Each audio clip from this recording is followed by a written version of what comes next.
explain the tough situation that you came across. Yeah. I don't open up myself by stating what happened because I want you to explain exactly how you entered this situation. But I think it's one of the toughest parts of your life that shaped who you are today. It's quite amazing when I look back on those days of building Growth Gurus, to have been able to accomplish the things we did whilst dealing with the habits that I was dealing with is quite phenomenal. Elaborate on habits. Look, I mean, I got caught up in all parties. Like, I'm gonna open up. These are things that nobody really knows, and I just want to make my intention clear here that I'm doing this from a place of vulnerability, and there's no ego, no motive in me that is misaligned. But drugs have become very normalized. The drugs are very normalized, accepted. And I got caught up a bit in the party scene. I was very good at partying. I was actually really, really good at partying. To cut a long story short, I never took drugs until I did. This woman at a festival kissed me. She had a pill in her mouth and made out with me. And I pretended I didn't know what was going on, but I had an idea. I swallowed that pill and had a explosion of emotion going on. I mean, I don't want to glamorize drugs. I'm also not going to say that they're all shit and all bad, because drugs can be really fun, and they can be really enjoyable, but they can also lead to a big mess. So fast forward years of partying and being in the spotlight. If it was a party, after party, birthday party, rollovers, I was there. I was like hosting a lot of parties and being out and about. I mean, people who know me over those years, they know what I was like. I was always out smashing it and not stopping. Hands in the air, good vibes. It was fun, don't get me wrong. I thought I had a good thing going till I fucked it all up. And ultimately, drugs are what led to my collapse. When it all got too much, I resorted to a drug called ketamine in large volumes. And I spun completely out of control. I lost sense of reality. I lost my identity. Yeah, it was. I'm quite stuck. Yeah, because I want to ask so much, but I don't know where to start from. Yeah, because this is going to be a challenge for us both. Because many people watching today have or passed through the situation currently, or have passed through it. So I want you to explain to them in a bit of an idea, a situation where they can relate and understand to be the better selves. Yeah. Take us through it. So you were building a business, dash also partying, having fun, taking drugs, but not just drugs and leaving. It was a big amount. I was liked. I was popular. I had lots of extrinsic validation. I once had 150 people at my house for an after party that lasted about 2 days. And that was good, right? It seemed fun. But I don't want to glamorize it. It's not normal. And those people, many people would think it would be impossible that I am made the change in my life that I did. And this was on the 4th of August, 2022, the last day I ever touched a drug.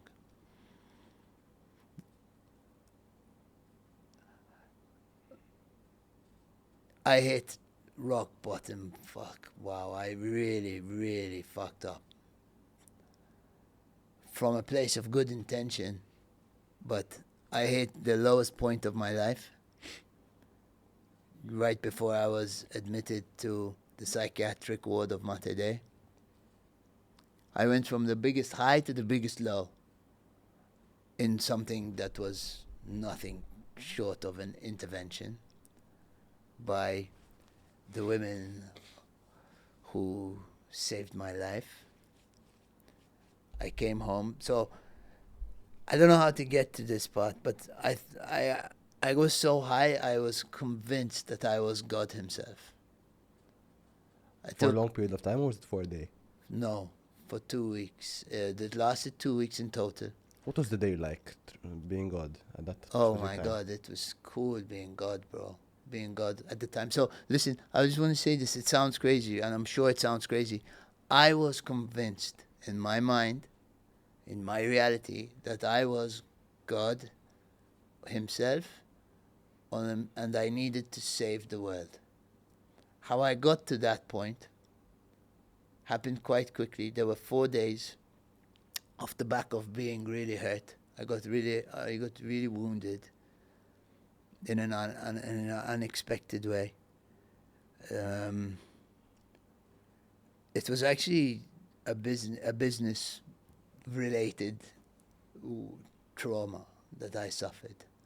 A person that was in a position of trust said something that hit a nerve in me.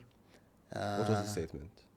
It doesn't even sound that it warranted my reaction, but he told me, "You have no idea what you're doing. You're going to bankrupt your business in the next 6 months." Mm. We went from 200K. We lost 100K in that year. 1 year? Oh yeah, more. It was like 110,000 euros down.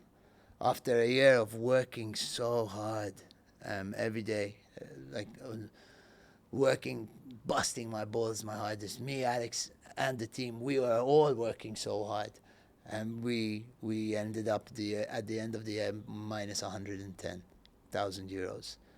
Imagine that, working like 5-6 days a week, long days, long nights, staying up late, and at the end of the year, you owe over 100K. You're over 100K in a hole.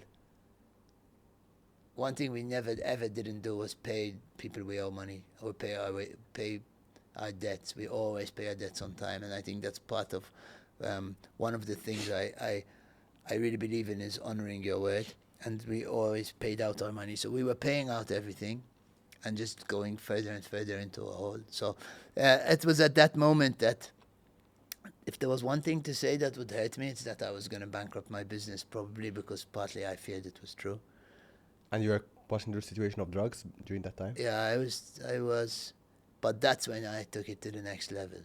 So I was already, I had done ayahuasca a few times. Explain that to us. Ayahuasca is a very powerful medicine that is taken in ceremony, where you sit in silence for many hours in a row and you drink this medicine, normally with a shaman, and it's like a very introspective journey where you can learn, like, go deep into yourself, but it's very potent and very powerful. For me, I actually did it 4 times in quite a short amount of time. I'm going to interject something here. I am the type of person who always wants to become better and better and better. I am driven by progress. Did that affect the situation you were in, though? Yeah, it did. Because if you want to improve, if you want to do it better and better and better each time, you apply that mindset and that drive to the gym, you become stronger. Repetition, You apply time. that mindset to getting high, and that is a recipe for disaster. And that's what I did. I wanted to get to the next level. And ultimately, I ended up at the ultimate highest level you can get of being God himself. I think from there, the next step was dying. What was that day like for you on the not the beginning of you taking drugs. Oh, that's like Towards the end where you're saying God mode. Yeah, God mode. Okay, so I got that. After that heartbreak, I was really sad. I was crying, and I was really like, I was broken, dude. I can't explain. I was broken, and I just decided at that moment, fuck that. I'm not bankrupting shit. And I bought 5 grams of ketamine, couple of grams of coke, and some prescription medicine for ADHD, and a bottle of rum, Don Papa. And I said, let's get to work. And I started getting high and solving the codes of life. And that, where I got carried away, it lasted 4 whole days. I didn't sleep a wink. I didn't touch a bed for 4 days. 4 days? 4 days, man. No sleep? No, not 1 second. Not 10 seconds? Not even 1 second, bro. Not even 1 second. I stayed at my desk, coding. I was coding websites. I was doing all sorts of stuff, man. I was coding websites for people as presents with countdown timers, sending them URLs. I rewrote the 10 Commandments for the Bible. I was just like, but this is a good place for me to bring out this. I was writing down every single thing. So, like, I was just coming up with all these ideas of how to not bankrupt my business, and building them all out. And then... You can show the audience. Yeah. Just if it, yeah. Well, it gets a bit crazy, right? Oh, look, dear mom and dad, thank you for everything. You are so special to me. Rating my life on purpose, health, wealth, love, family. And then, Yeah. I mean, this is the type of stuff I was writing down. That says, be careful. Sustainable sticker of a bee. Spotify ads for people who have no money. Wouldn't that be nice? Stay ahead of the game. Bring a song. Now, the funny thing is, all these years, 10-year vision, all these things, all the ideas in here that I came up with, I actually have done, crossed them all off the list, the good ones. A day in the life of God looked like no fear, no consideration of money. Such strong purpose. I was like, I baptized my dog in Spinola Bay. I baptized my dog. I was asking people to repent. I was really trying to save the world. I wanted to stop the bees from going extinct. I wanted to save the whales, and I was just pouring out. And it got dangerous, but there was a point when I was on the 4th day of not sleeping, and taking one. By now I had taken at least 4 grams of ketamine, and nobody knows that. Yet, until now. I was lying on the floor under my kitchen table. I was riding a whale in a hot air balloon into the future. In your mind. That's what they asked me in hospital as well. Of course, there wasn't a whale in my kitchen Because a whale didn't fit in my kitchen. When they took me to the psychiatric ward at Mater Dei, yeah, they asked you the same they question. asked me the same question. They asked me, but were you imagining this, or was there? And I was like, dude, No, because you can't buy the small ones, man. no, man, no, it was a big whale. It was this whale. I've tattooed it to my arm. This is my inspiration arm, which tells all my life stories.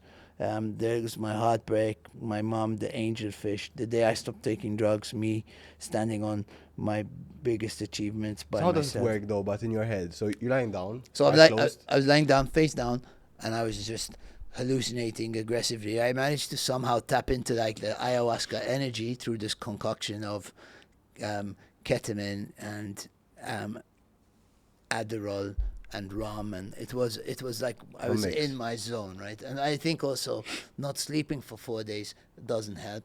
And I was riding a whale into the future in a hot air balloon, and I was on loop. I got stuck on a loop, like a 10-second loop, but that 10-second was 12 months. So every 10 seconds I looped 12 months into the future and then back. It sounds all weird, but I have spoken about this with a very few handful of people who have had similar experiences, transforming into different shapes and bodies and teleporting and all this stuff that the mind can do under the influence of drugs. And then every time I relooped that, I changed one thing. And I made life a bit better, a bit better, a bit better. 12 months later, my life looked like the life I visualized. But how I got there was very dangerous. So that was the day before my mom and my sister came in and they realized something was up. That was the day before, the day I was riding the whale on the hot air balloon. And then the moment when I walked into the house I had a bike and I was out saving the world. I was like feeding fish and like, you know, I was like one of those people talking to trees and whilst running a business. My sister took my laptop. My sister helped me out a lot. Wow, God. I don't want to think where I would be without my sister, but she stepped in and she saved me on many levels. She took my laptop away from me for 2 weeks. I had no access to any technology. My recovery process took a while. But when they came and said, what's wrong? And I just broke down and I got very unpleasant. This was the worst moment of my entire life. The things I said to my mother in that moment and how hurtful and how I broke her heart, man. She had given everything for me, and in that moment I just